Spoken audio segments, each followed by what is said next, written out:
Must have been doing like 50 miles an hour over through the trees and the bushes there, through the parking lot, and took out the switchgear. Yeah, reckless driving was the charge, which I think makes sense here. Nice, looking so good. So sick. So we are officially charging a gas car at a supercharger. Hell yeah. You join me at the new Tesla supercharging station with Magic Dock. Colton, we're on a Kyle Connor YouTube channel video. Oh, hello. Hello. And it's your first time ever Magic Docking. Yep. This is a brand new site that just went live. So we have a couple firsts. We're going to plug in the US, the first ever combustion car to a supercharger, which is the Polestar one. It's not plugged in right now, but we're about to do that. So that'll be really funny. And then we have to juice up the Rivian because we got a lot of driving to do and I got to drive it to the East Coast. So I wanted to get your impressions on using the Magic Dock for the first time. Cool. So yeah, you own a Volkswagen ID4. Yep. You have the Tesla app already on your phone. Sure do. So let's do it. How fast can it take a first-time user? For those of you who may not be familiar, Tesla has recently unlocked their superchargers to support CCS charging at select locations. This one in North Glen, Colorado, right north of Denver, is one of those locations. And there seems to be more work being done over here, but this site was just put in. It has a pull-through site for trailers, which that Model S is using over there. But that's okay. We have no trailers at the moment. You are blocking 2 stalls with this charge port location. And unfortunately, that is the only way you can charge here unless you drive up on the grass to block. Now, no one else is really here. Charger non-Tesla. Boom, boom. Loading. Only one up here, of course, at the North Glen. Select this. Let's go charge here. 46 cents a kilowatt hour. So I'm on 3B right here. I select that. Post may be occupied. Okay. But it's not occupied. It's not. Yeah. Okay, so it looks like we're going to take up this stall. Okay, so you'll go for a 3A.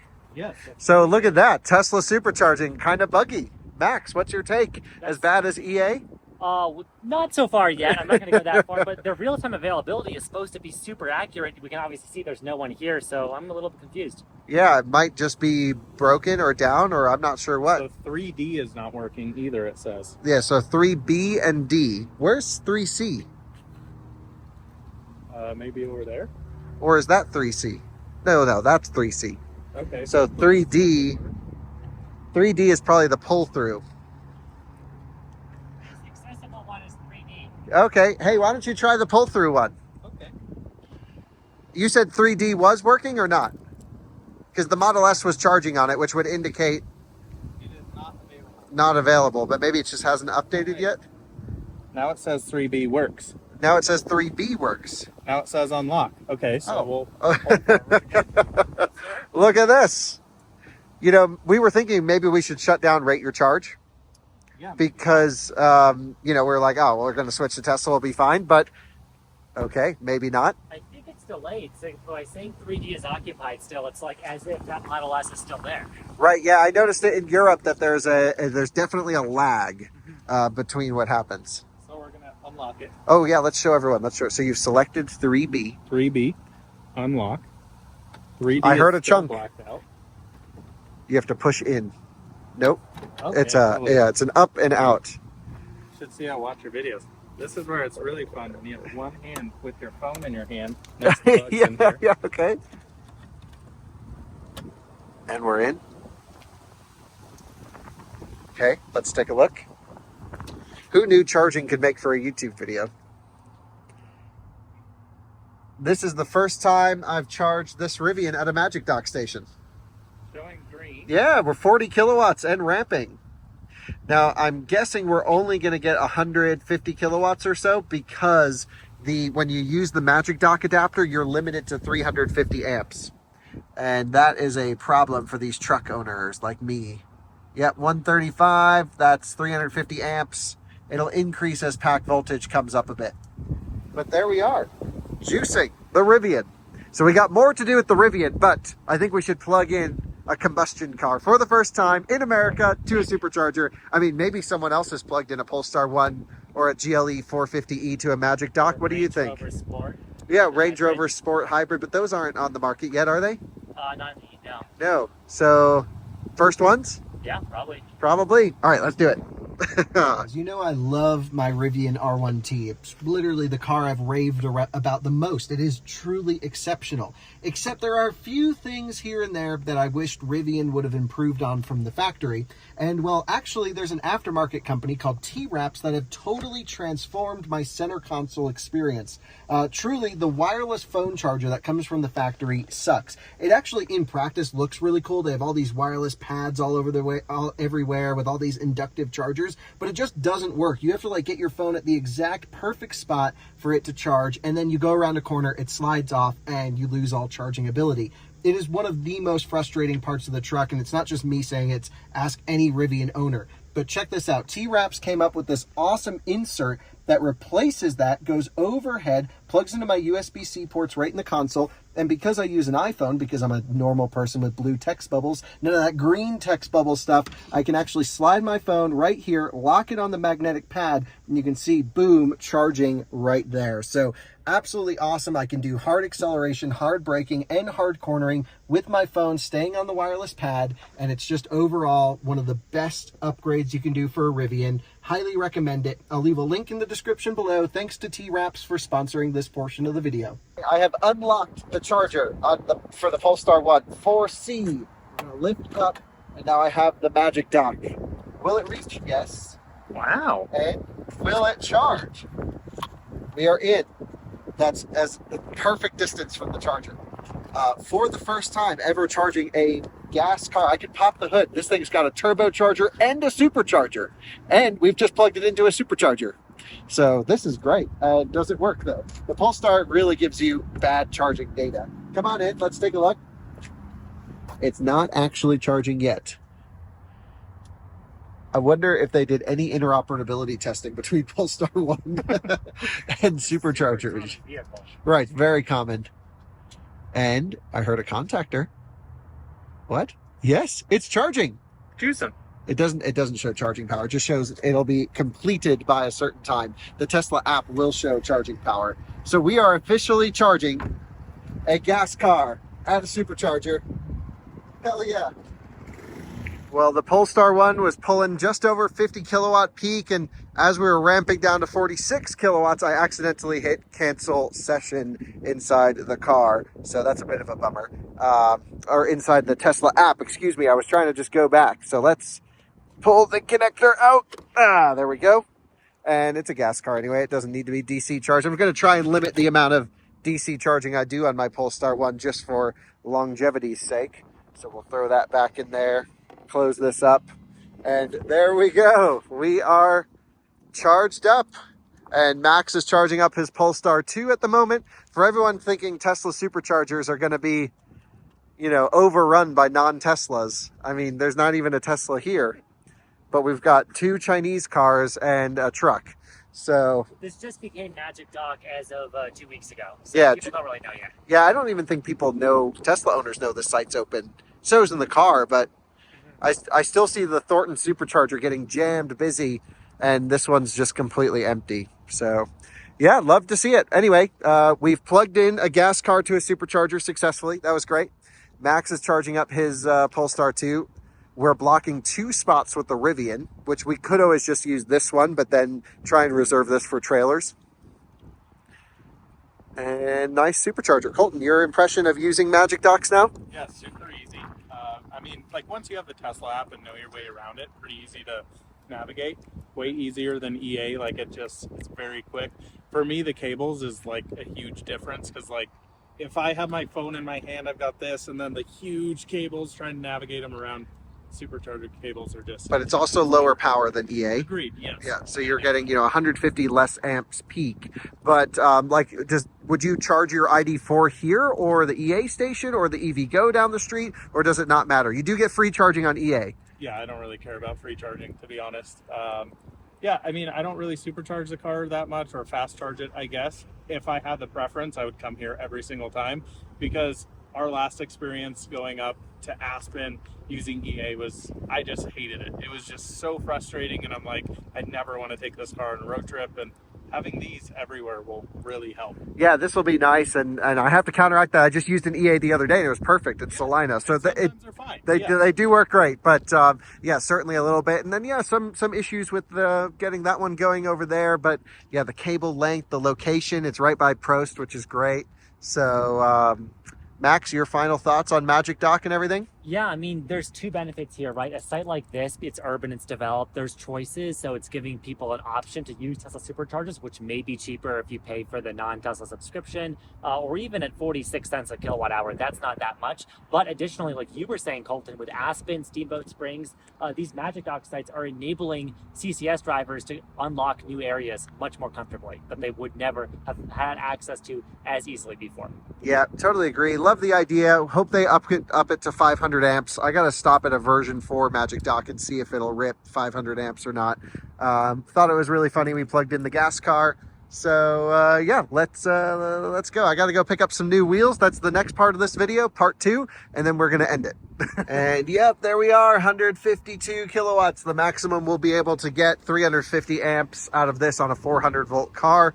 We've done a whole bunch of videos if you're curious about more. Colton is going to take the Polestar 1 back up to Fort Collins, and Max and I are actually on our way to go look at another charging station that we think has been vandalized. And then I got to take the Rivian after that. The reason I'm jumping in this one is I bought a set of wheels for my Model S, just stock 21-inch wheels, because I can't fit my arrows on the car anymore. And the Martian wheels that I have on there now are great. There goes Colton. No license plate. Colton, put the license plate in the car. And Max is heading out to the next stop. Yeah, so I have my Martian wheels, like these wheels. These are Martian wheels for the Rivian. I have Martian wheels for my Model S, but there's no winter tires that fit that size. So I thought, okay, Drew was like, hey, you could do a set of 19-inch Martians. And I was like, well, yeah, that's cool. And, you know, probably would have been great, but I really like the stock 21-inch wheels on that car, and my arrows don't fit over the big brakes on the Model S, so I got a set of stock 21-inch wheels with my Michelin Pilot Sport 4S tires with like almost brand new, a whole set for $1,200. I was like, well, that'll make a good winter set. So let's end this charging session. Let's go find Max, and then I got to go pick up the wheels that I'm going to use for winter. I'm going to put some Nokian Hakkapeliittas on there, as I do with every car. So here we go. Stop charging. Thank you, Colton, for the juice. We used his account for this one. Nice. Free charging. And let's throw this back in here. There we go. And let's go figure out where Max is heading off to. I think he texted me the location. So we are now charged. We're in the truck. 54%. Into reverse. Off we go now. We are on the move now, and the windshield's pretty dirty in this car. What the heck? And yeah, we're just heading up to that charging station. Here comes Colton in the Polestar 1, squeezing up through. There it goes. Nice, looking so good. Oh, so sick. Really love that car. We're at Cars and Coffee Lafayette this morning. It's the first Saturday of every month, and it was really, really a nice time. So great to see that car going. Glad Colton's bringing it back home. And we are off to that charging station. So let's go see what the heck is going on. Just a little exploration. And then I got to actually turn around and go south and head back to, I don't know, go get these Model S wheels. So lots of just errands today. So we are here pulling into the Valero in Thornton, Colorado. And there's some caution tape, but the chargers are there. Max made it seem like the chargers had been ripped out. Violently ripped out was the term that he used. And I would say that does not look violently ripped out to me. Is he even in his car? What the heck? Where, Max is going inside the fast market. Okay, let's go see what's going on with these CPE 250s. So we have parked just over here, forgive some of the wind, and the chargers are definitely offline. And what appears to me is like someone drove through here, yeah, and smashed, oh my God, smashed into the switchgear and took it for a freaking joyride. But it looks like it came from this direction, or maybe not. So they also hit a fire hydrant right there, which is on the ground. Whoa, carnage. So this was definitely like unintended acceleration of some kind. What?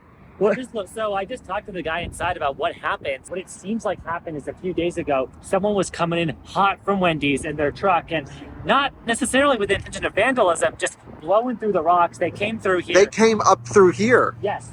They knocked this out, flipped over. It was like a huge scene. So they were flying. They must have been doing like 50 miles an hour over through the trees and the bushes there, through the parking lot, and took out the switchgear. Yeah, reckless driving was the charge, which I think makes sense here. Yes. So it was not a vandalism against EVs. Just someone who was really not happy with a Frosty, maybe. Yeah, so maybe the Frosty machine went down, or whatever Mountain Dew their servants just got. It's got something else. It's got something else in it. Whoa, that's crazy. So yeah, I mean, it just shows how anything can happen with electric vehicle installations. Kyle, I have a question for you. You're going to know better than me, but if I'm correct, these are all-in-one units, right? Yes. So was this like this obviously wasn't the actual charging component, the power meter? I'm not exactly sure what got taken out. Yeah, it's the switchgear. So it's basically you have your 480 volt feed to here, and then you've got to basically distribute the power, and that's what this conduit is for. You can see, I'm guessing, 250 MCM or something like that. All of these cables were wired into all of this switchgear, very expensive switchgear, and got freaking destroyed. Oh my God, that's crazy. Yeah, well, I hope for Fastmart's sake that insurance takes care of that, but that's pretty scary. My girlfriend has loved these chargers. They were free for their first month of operation, then 39 cents a kilowatt hour, pretty reasonable pricing, and this was super convenient for her, so she, among many other people in the community, are pretty bummed out about this. Right, because this is where Gosha would charge her Bolt, right? Yeah, super convenient for her Bolt, and now it's just down. Now it's down, all thanks to Wendy's. Good thing there is that Supercharger, though, that we just looked at recently in North Glen that has Magic Dock. Yeah, one exit down, Magic Dock. That'll be perfect for Gosha. But dang, okay, that's insane. Thanks for taking us here, Max. Yeah, my pleasure. Always stuff going on with public chargers. Yeah.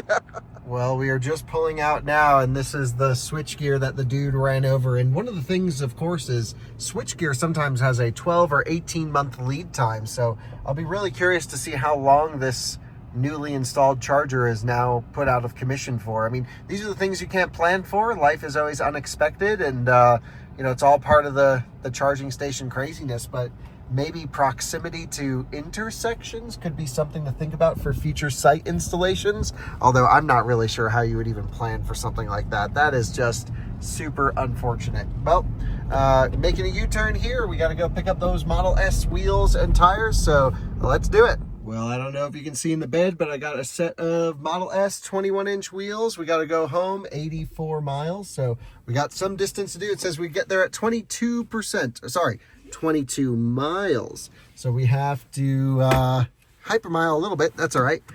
I think we should be able to make it. Worst case, I can always stop and charge. But back home we go.